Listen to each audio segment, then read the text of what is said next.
우리에게 주신 하나님 말씀은 구약 이사야 30장 18절에서 26절까지 말씀입니다. 이사야 30장 18절에서 26절까지 말씀을 교독하겠습니다. 그러나 여호와께서 기다리시나니 이는 너희에게 은혜를 베풀려 하심이요 일어나시리니 이는 너희를 긍휼히 여기려 하심이라. 대저 여호와는 정의 하나님이심이라. 그를 기다리는 자마다 복이 있도다.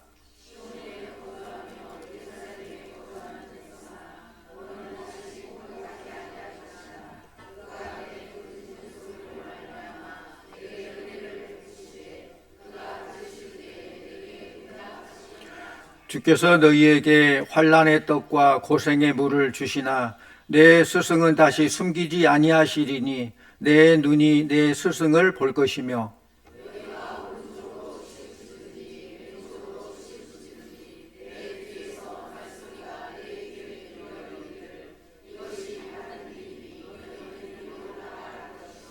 또 너희가 너희 조각한 우상에 입힌 은과 부어 만든 우상에 올린 금을 더럽게 하여 불길한 물건을 던짐같이 던지며 이르기를 나가라 하리라.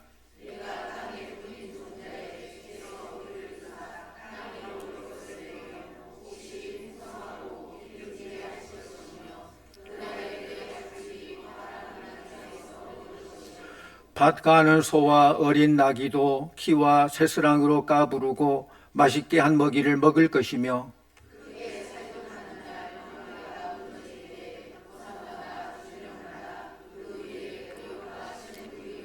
함께합니다. 여호와께서 자기 백성의 상처를 싸매시며 그들의 맞은 자를 고치시는 날에는 달빛은 햇빛 같겠고 햇빛은 7배가 되어 7날의 빛과 같으리라. 아멘. 이 시간 할렐루야 찬양대에 찬양이 있겠습니다.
네, 감사합니다. 아멘. 오늘 말씀은 우리 4월 달력 주제인 치유되고 회복되게 하소서의 말씀입니다. 오늘 말씀은 하나님의 백성이 범죄 행위에서 벗어나고 회개하면 하나님께서는 그의 백성에게 은혜를 베푸실 것이라는 약속의 말씀입니다. 하나님을 저버리고 애굽을 의지하는 이스라엘에 대한 하나님의 본심은 그들을 징계하고 심판하고 멸망시키는 것이 아니라 징계를 통해서 회개하게 하고 결과적으로 축복에 이르게 한다는 것이죠. 하나님은 자기 백성들이 하나님께로 돌아오기를 기다리십니다. 우리 말씀 18절 말씀 같이 봅니다. 18절. 그러나 여호와께서 기다리시나니 이는 너희에게 은혜를 베풀려 하심이요 일어나시리니 이는 너희를 긍휼히 여기려 하심이라. 대저 여호와는 정의 하나님이시매라. 그들 기다리는 자마다 복이 있도다. 아멘. 18절 말씀 보면은 하나님은 어떤 하나님이십니까? 기다리시는 하나님, 은혜를 베푸시는 하나님, 긍휼히 여기시는 하나님, 정의 하나님이셔요. 우리 19절로 같이 옵니다. 19절. 시온에 거주하며 예루살렘에 거주하는 백성아, 너는 다시 통곡하지 아니할 것이라. 그가 내 부르짖는 소리로 말미암아 내게 은혜를 베푸시되 그가 들으실 때에 내게 응답하시리라. 아멘. 하나님께서는 우리들이 부르짖는 기도를 들으시고 응답하신다는 약속의 말씀입니다. 그리고 23절에 보면은 또 풍성한 양식을 주시겠다라고 약속하시고 26절에서는 영적인 평안과 치유도 약속하고 계십니다. 우리 말씀 보죠. 23절 같이 봅니다.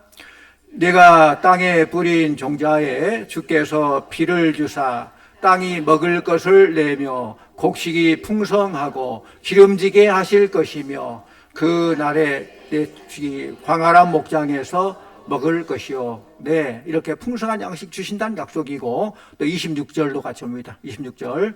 여호와께서 자기 백성의 상처를 싸매시며 그들의 맞은 자리를 고치시는 날에는 달빛은 햇빛 같겠고 햇빛은 7배가 되어 7날의 빛과 같으리라. 아멘. 그렇습니다. 이러한 말씀을 통해서 하나님께서 우리에게 주시고자 하는 것은 하나님은 범죄한 백성에 대해서는 공의로 징계하시지만은 회개하고 돌아오는 자녀들을 기다리시는 긍휼의 하나님이시라는 거예요. 그리고 하나님은 택한 백성들을 위해서 크고 풍성한 축복을 예비하고 계신다는 것입니다. 그러므로 우리 성도들은 이 사실을 잘 알고 하나님을 회방하는, 하나님과 나 사이를 가로막는 죄악과 우상을 정리하고 하나님과 관계를 회복하는 축복을 누리시기를 바랍니다. 우리 기독교는 기다림의 종교입니다. 오늘 말씀에 하나님께서는 기다리신다고 했어요. 하나님께서 우리에게 약속하신 말씀을 믿고 그 약속의 말씀이 이루어지기를 바라며 준비하는 삶이 곧 기독교인들의 바른 삶의 모습이에요. 이 오늘 말씀은 하나님의 약속의 말씀을 신뢰하지 못하고 다른 길로 나아갔던 이스라엘을 향해서 기다림이 무엇인지, 기다림의 결과가 무엇인지를 가르쳐주고 있는 말씀이에요. 오늘 우리는 기다림 속에 숨어있는 하나님의 뜻을 발견하기를 원합니다. 무엇보다 기다림이 중요한데 기다림은 소망 중에 기다리라고 했어요. 현대 문화를 서두름의 문화라고 그래요. 너무너무 서둘러요. 정신이 없어요. 누가 먼저 빨리 일을 끝내느냐, 누가 많은 업적을 이루느냐, 그에 따라서 그 사람의 능력을 평가하고 성공 여부가 거기에 달려 있어요. 그래서 모두들 마치 스포츠를 한 것처럼 더 빨리, 더 멀리 달려가기를 원한다는 것이죠. 너도 나도 빨리빨리 경쟁하며 앞다투어 달려갑니다. 마음의 여유가 없이 모든 것이 빨리 진행되어야 하고 빨리 이루어져야 된다고 생각을 해요. 그러나 속도를 줄이면 많은 것을 볼 수 있는데 너무 빨리 달리니까 아무것도 안 보여요. 우리 한국 관광객들이 많이 찾는 동남아나 또 미국 LA에 사는 주민들이 우리 한국말 중에 제일 빨리 배우는 것이 빨리빨리래요. 한국 사람도 식당에 가서 식사 기다리는데 안 나오니까 이렇게 빨리 주세요. 빨리빨리. 외국인 노동자들이 우리나라 와서 일하는데 제일 먼저 배운 말이 빨리빨리. 이 빨리빨리의 병은 우리의 운전 문화에도 스며져 있죠. 신호를 기다리다가 신호가 바뀌었는데도 출발하지 못하고 뒤에서 빵빵거리고 빨리빨리 가라고 빵빵거립니다. 이 빨리빨리 문화는 목적을 이루는 것만을 최고의 가치로 두고 그 과정의 즐거움을 모르는 것이에요. 오늘 본문에 나온 이스라엘 역시 하나님의 약속이 빨리 이루어지지 않게 되자 그들은 하나님이 언제 그들의 삶의 현장에 역사하셨느냐는 듯이 그들의 필요와 요구를 채워줄 다른 것을 찾다가 결국 나라를 잃게 되고 유리방황하는 백성이 되었다는 거예요. 좀 기다리면 되는데 기다리지 못하고 자기 방법대로 뭔가 찾다가 이렇게 멸망당하게 되는 것이죠. 이스라엘 백성들이 왜 기다리지 못하고 불평했습니까? 소망이 없기 때문에. 소망이 있는 기다림은 할만합니다. 참을 수 있죠. 소망이기 때문에. 소망이 없으면 조급하게 되고 불평하게 됩니다. 기다려도 소망이 있다는 것은 그 기다림에 활력을 주게 되는 것입니다.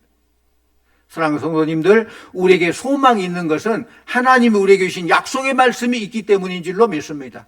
약속의 말씀 때문에 소망이 있는 거예요. 그러므로 하나님 말씀에 대한 소망을 품고 기다림으로 나아갈 때에 하나님의 약속의 말씀 우리의 삶 속에 가장 좋은 방법으로, 가장 적합한 때 가장 좋은 방법으로 이루어짐을 믿으시기를 바랍니다.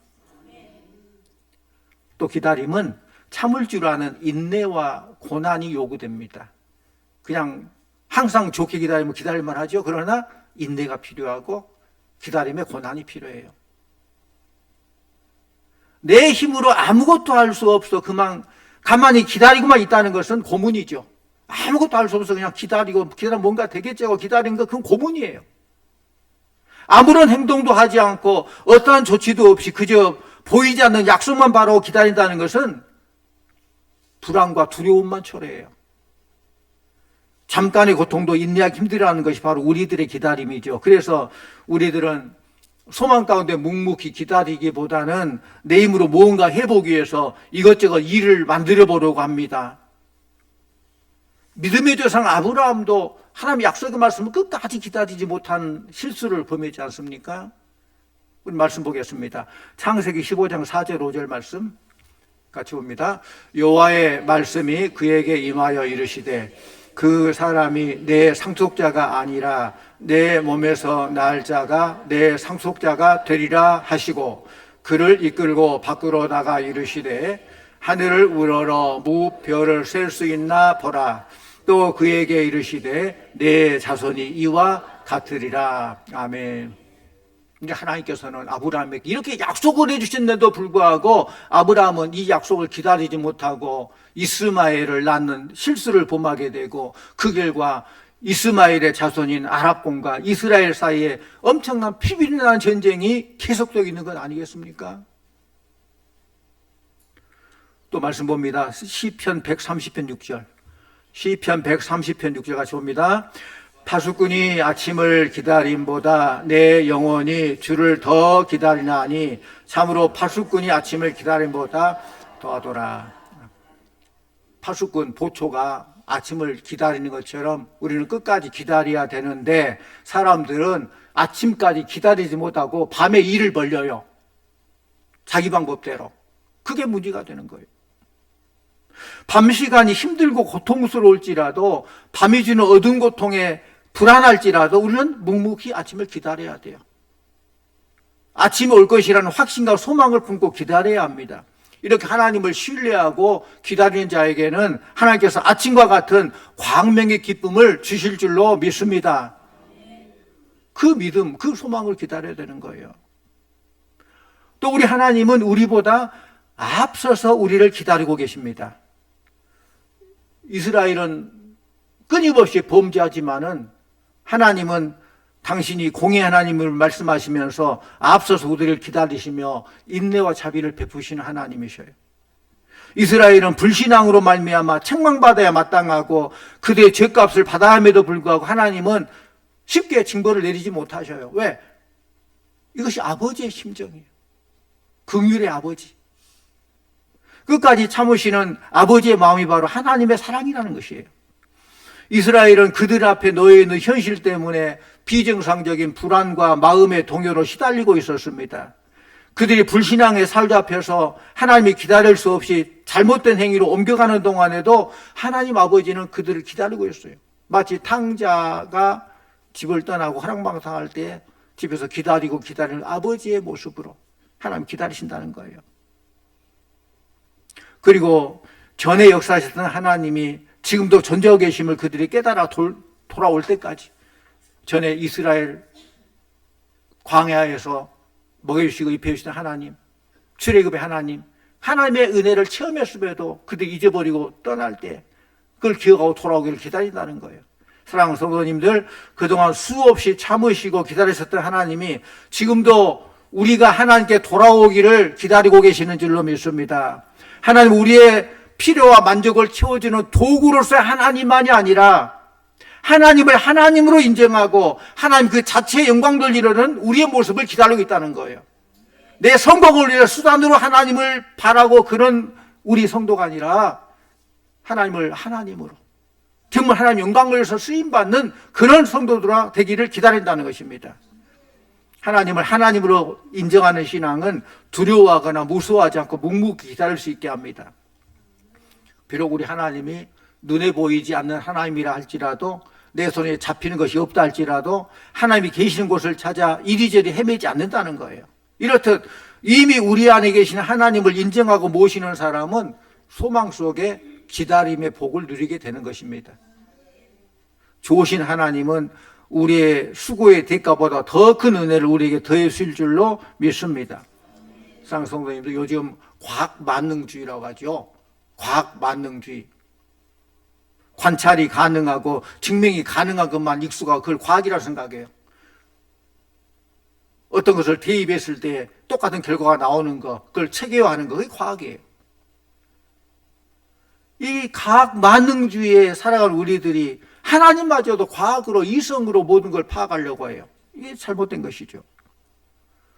모든 것이 빨리 이루어진 것이 능사라고 생각되는 현대를 살아가는 우리들에게 기다림이란 하나님 우리에게 들려주시는 강력한 호소이자 명령이요. 기다리라. 하나님께서는 나보다 나를 더 잘하신다. 우리 형편을 나보다 더 잘하신 하나님께서 가장 좋은 때에 가장 좋은 방법으로 주시려 약속하시고 있는데 우리는 그걸 기다리지 못한다는 거예요. 이스라엘 백성들이 아수르에게 침략당하자 하나님을 의지하지 않고 애굽 세력과 결탁을 했지만은 결국 아수르 전쟁에서 패배하게 되고 백성들이 절망에 빠졌습니다. 그렇다면 이제라도 우리가 하나님을 떠나서 애굽에게 뭔가 결탁하고 세상 바라봐서 그랬구나 하고 회개하고 하나님께로 돌아와야 되는데, 잘못을 고백했으면 좋겠는데 이스라엘은 오히려 오늘 21절 말씀처럼 오른쪽으로 왼쪽으로 치우쳐서 편법을 쓰려 한다는 거예요. 영적으로 어두운 밤에 이스라엘 향한 하나님 음성이 세 가지로 들려왔습니다. 인생의 밤에 나의 등 뒤에서 들려오는 하나님의 음성이 있다는 거예요. 21절에 보면은 그 하나님의 음성이 어디서 들려왔습니까? 우리 21절 말씀 우리 같이 봅니다. 21절. 너희가 오른쪽으로 치우치든지 왼쪽으로 치우치든지 내 뒤에서 말소리가 내 귀에 들려 이르기를 이것이 바른 길이니 너희는 이리로 가라 할 것이며, 내 뒤에서 말소리가 내 귀에 들려 이르기를, 나의 등 뒤에서 하나님의 음성이 들려왔다는 거예요. 세상을 향하여 부지런히 달려가서 좌로 치우치기도 하고 우로 치우치기도 하고 세상에서 뭔가 찾아보려고 두리번거리고 있는데 하나님의 음성이 내 등 뒤에서 들려왔다는 것입니다. 다시 말하면 하나님은 나를 향하고 있는데 나는 하나님을 등지고 있는 거예요. 인간은 하나님을 등졌을 때 어디로 가야 할지 진리의 길을 찾을 수 없는 거예요. 우리가 빛을 등지면은 내 앞에는 뭐가 있어요? 어둠이 있는 거예요. 빛을 등지면 어둠만 있고 희망이 없습니다. 인간으로 하여금 하나님을 등지게 한 장본인이 바로 죄악이에요. 죄악. 죄가 하나님과 우리 인간의 사이를 가로막고 있고 인간과 인간 사이를 가로막고 있는 거예요. 우리가 인생을 살다 보면은 광명의 길로만 걷는 것이 아니라 어두운 그림자가 내 앞에 가로놓일 때가 많이 있어요. 어디가 어디인지 소망이 없고 어떻게 해야 될지 모르고 암담할 때가 있어요. 그럴 때 그 어둠의 그림자를 지워보려고 아무리 발버둥 쳐도 그림자는 사라지지 않는데 어떻게 해야 됩니까? 내 몸을 돌려서 태양을 바라보면 문득 그림자는 내 등 뒤로 사라지게 될 줄로 믿습니다. 주님을 등지고 도망갈 때에는 언제나 어두운 그림자가 내 앞에 가로막고 있어요. 그러나 하나님을 바라보는 순간 아픔과 상처와 문제의 그림자가 내 등 뒤로 살아가야 되는 줄로 믿습니다. 다 사라지게 되는 거예요. 우리가 어두운 세상을 향하여 다름질할 때에도 어두운 그림자가 드리운 곳에서 세상 것을 찾아 헤매고 다닐 때에도 하나님은 우리를 포기하지 아니하시고 우리 등 뒤에서 부르고 계시는 주님의 음성이 있는 거예요. 그 사랑의 하나님이에요. 이 음성을 듣고 빛 대신 하나님을 향해 돌아섬으로 인생의 어두운 그림자에서 다 벗어난 우리 성도님들 되시기를 축원합니다. 또 인생의 밤에 따뜻한 하나님의 음성이 들려옵니다. 어두운 밤에 들려온 하나님의 음성이 무엇입니까? 21절 하반절에 보면은 이것이 바른 길이니 너희는 이리로 가라. 생각해 보십시오. 하나님을 등지고 세상을 향해 내 달리는 사람이 있다면 하나님께서는 그를 책망할 거예요. 징계할 거예요. 심판의 소리가 들릴 것 같은데 그래도 오늘 들려온 이 음성은 내게로 돌아오라 하는 따뜻한 주님의 음성, 포근한 음성이. 우리는 걸핏하면 죄를 짓는 존재로 전락할 때가 많지만은 그때마다 하나님께서는 돌아오라, 이리로 가라, 이리로 가야 네가 살 수 있다 말씀하십니다. 하나님의 따뜻한 음성인 이리로 가라, 이 말씀이 무슨 뜻일까요? 세 가지 뜻이 있다고 봅니다. 첫째로는 내가 가르쳐 주시겠다는 거예요. 이리로 오라, 오면 내가 가르쳐 주시겠다. 말씀대로 순종하며 어느 방향으로 가야 할지, 누구에게로 가야 할지 가르쳐 주시고 인도해 주시겠다는 뜻입니다. 우리는 길 잃은 나그네처럼 어디로 가야 될지 모를 때에 무엇을 해야 할지, 어떻게 해야 될지 참 막막할 때가 많아요. 그러나 그때마다 우리들에게 길을 가르쳐 주시는 주님이 계신다는 것을 잊지 마시고, 주님이 계신다는 게 얼마나 큰 행복입니까? 답답하고 아무것도 알 수 없는데 그 길 인도하시는 빛 대신 주님, 길을 인도하시는 선화복단 대신 주님이 계신다는 게 얼마나 큰 행복입니까? 또 두 번째로는 이리로 오라는 함께 하시겠다는 거예요. 내가 함께 해주시겠다. 하나님은 길만 가르쳐 준 게 아니라 동행해 주신다는 거예요. 우리가 길을 모를 때 어디로 갑니까 물어보면 저리 가서 오른쪽으로 가세요 하면 가다 보면 또 몰라요 잘. 그러나 하나님께서는 가르쳐 준 것만 끝난 게 아니라 함께 동행해 주시는 줄로 믿습니다. 임마누엘 하나님이에요. 우리가 영원한 천국에 들어갈 때까지 우리를 버리지 아니하시겠다고 약속하셨어요. 하나님의 약속의 말씀이에요. 말씀 봅니다. 요한복음 14장 18절 말씀 함께 봅니다. 내가 너희를 고와 같이 너희에게도 오리라. 아멘. 고와 같이 버리지 않겠다. 너희에게 오리라. 너희와 함께 하겠다. 마태복음 28장 20절도 세상 끝날까지 너희와 항상 함께 있으리라 약속하셨습니다. 세 번째로는 내가 다 용서해 주겠다는 거예요. 용서하겠다. 이리로 가라 하는 이 말씀은 심판하겠다는 뜻이 아니고 용서해 주겠다는 뜻이에요. 잘못된 길을 걸어가는 나를 돌이켜 주시는 것은 심판하겠다는 것이 아니라 용서해 주겠다는 거예요. 말씀 봅니다. 호세아 6장 1절. 호세아 6장 1절 같이 봅니다. 오라 우리가 여호와께로 돌아가자. 여호와께서 우리를 찢으셨으나 도로 낫게 하실 것이요 우리를 치셨으나 싸매어 주실 것임이라. 아멘. 이 따뜻한 하나님의 음성을 통해 하나님의 용서와 치유를 경험하는 성도님들 다 되시기를 축원합니다. 인생의 밤에는 바른 길로 인도하시는 하나님의 음성이 들려온다는 거예요. 어두운 밤에 들려온 음성은 이것이 바른 길이 너희는 이리로 가라 하는 음성입니다. 특별히 인생이 어두울 때는 뭔가 편법을 쓰고자 하는 그런 유혹이 다가와요. 사단은 그걸 놓치지 않거든요. 너무너무 잘 알아요. 힘들고 어려울 때 사단이 시험을 하게 되는 거예요. 문제를 해결해 주기만 하면 타협하고 싶은 그런 유혹도 있어요. 죄악과 타협하고 싶은 그런 유혹. 그러나 성경은 그것을 시험이라고 말합니다. 그 시험이다. 이겨야 된다. 예수님께서 40일간 금식하시고 몹시도 시장하실 때에 사단이 찾아왔지 않습니까? 이 돌을 명하여 떡을 만들어 먹으라. 너는 돌로도 떡을 만들 수 있는 능력이 있지 않느냐? 그 육신의 열악한 가운데 배고플 때 그것을 괴모하게 이용해서 시험한다는 거예요. 그때 예수님께서 말씀하십니다. 나는 돌로 떡을 만들어 내 배고픈 배를 채우는 것보다 하나님의 말씀을 먹고 말씀대로 산다. 나는 말씀의 바른 길로 걸어간다. 이것이 승리인 줄로 믿습니다. 하나님 말씀대로 믿고 말씀대로 순종하는 거예요. 사랑하는 성도님들, 여러분의 삶이 어렵고 앞날이 캄캄하다 할지라도 주저하거나 머뭇거리지 마시고 소망 중에 기다리시기를 바랍니다. 약속의 말씀을 기다리시기를 바랍니다. 나의 등 뒤에서 들려주시는 따뜻한 주님의 음성, 바른 길로 돌아오라는 하나님의 사랑의 음성을 듣고 돌아와 치유되고 회복되는 우리 성도님들 다 되시기를 간절히 축원합니다. 기도하십시오. 사랑의 하나님 아버지, 감사합니다. 길 잃은 나그네처럼 어디로 가야 할지, 무엇을 해야 할지, 어떻게 해야 될지 모를 때가 많이 있습니다. 주님, 선한 목자 되신 우리 주님께서 인도해 주시고 함께 해 주시고 우리 모두가 주 안에서 치유받고 회복되게 하여 주시옵소서. 예수님 이름으로 기도하옵나이다. 아멘.